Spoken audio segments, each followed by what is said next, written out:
streets, they calling me. People depend on me. I guess that's why there's so much ain't never been friendly. Keep your head up, keep moving. When you move exclusive. No more telling you did it. I'ma show you I do. Sweet Dreams, The Legend of Mr. Popshit, Part 1, The Rise. In the gritty heart of the city, where laughter echoed through dimly lit streets and dreams were often deferred, Jai, known on the streets as Mr. Popshit, reigned over the underground scene. With his signature swagger, he navigated the urban maze, a king in Arium built on rhythm and rhyme. His reputation was nothing short of legendary. He could spit bars that ignited the mic and wielded a tongue's harp enough to slice through the bleakest of nights. "Yo, you gotta understand," Jai said to a group of aspiring rappers gathered around him one night, the neon lights flickering like stars in the concrete sky. "This game ain't for the weak.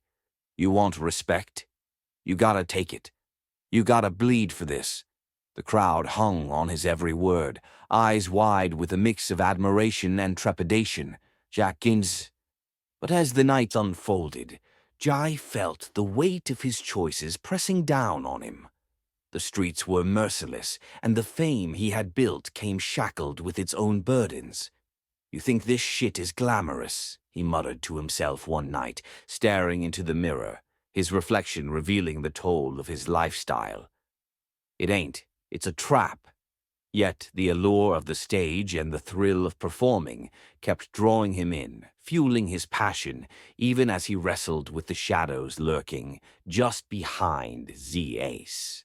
Part 2, The Fall, Section 1. As Jai's name spread like wildfire through the underground scene, so too did the dangers that came with his growing fame. One evening, after a raucous show that left the crowd buzzing, he was approached by a slick-talking promoter whose promises dripped with the allure of fame and fortune.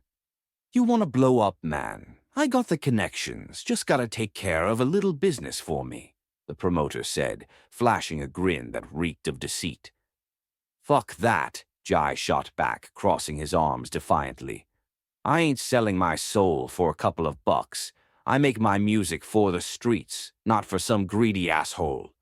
The promoter's smile faded, replaced by a cold glare, but Jai felt a rush of adrenaline. This was a crossroads moment.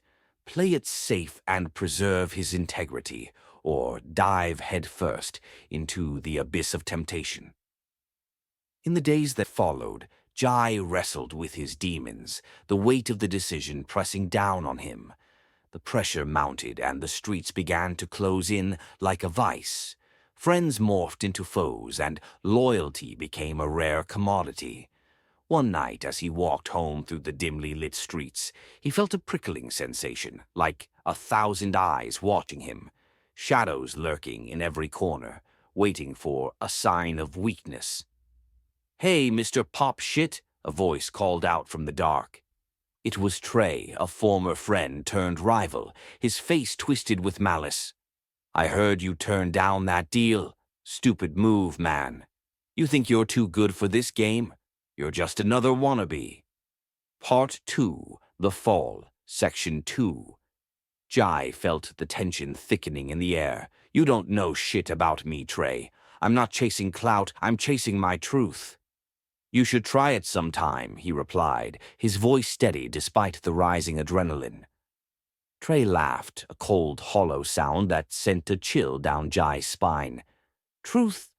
Out here, it's about survival, Popshit, and you're gonna find that out the hard way." With that, he faded back into the darkness, leaving Jai to grapple with the weight of his words. The encounter left Jai unsettled, gnawing at his thoughts as he navigated the streets that felt increasingly hostile. He couldn't shake the feeling that the life he had chosen was pulling him into a vortex he might not escape.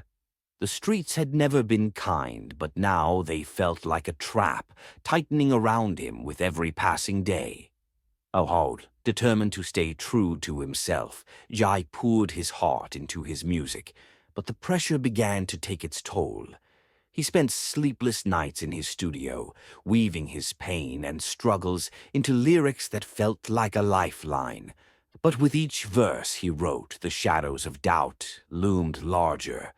Would his truth resonate with anyone, or would it be drowned out by the noise of a world that thrived on superficiality? One evening, as he left the studio, a familiar figure blocked his path. Trey, flanked by a couple of his goons. "Still think you can make it without us, huh?" Trey sneered, stepping closer. "You're gonna need more than a mic and some rhymes to survive out here." Jai took a deep breath, heart racing. "I'm not playing your game, Trey. I'm not afraid of you." The conviction in his voice surprised even him, but it was a truth he needed to hold on to. Trey's expression shifted from amusement to anger. "You're just making this harder for yourself.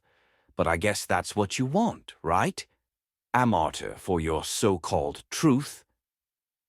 "Better a martyr than a sellout," Jai shot back, his resolve hardening.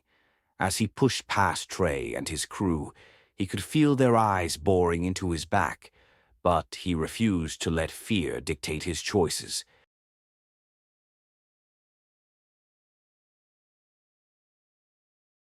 I make this shit look easy. I make this shit look easy. I make this shit look easy. I make this shit look easy. I see what I like, then I go out and get it. I make changes, that's why I'm different. I see it before it happens, that's vision. Telling myself I know I lack discipline.